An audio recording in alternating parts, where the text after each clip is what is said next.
She has her dog Teddy here. Teddy's a very calm dog. Luca demonstrates a lot of behaviour. They're not even bothered. When he's at You're not scared of fuck all, look. then the only thing you can They do just want to lick is you. take him away. But while he's under threshold, he can think.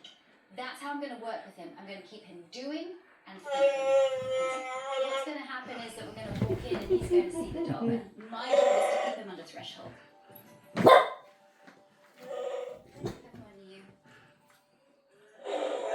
Is it Chewbacca backs? You can see I'm already working him. I'm getting him to see his nose around. Tap him. And that's his cue to say, hey, I'm still here. He hasn't got the other dog yet.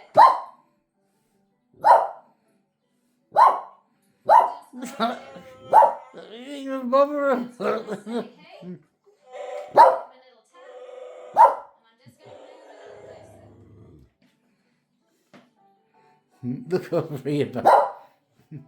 Chewbacca, look. Pretty close. He's feeling a bit comfortable. I really felt like body change. Right.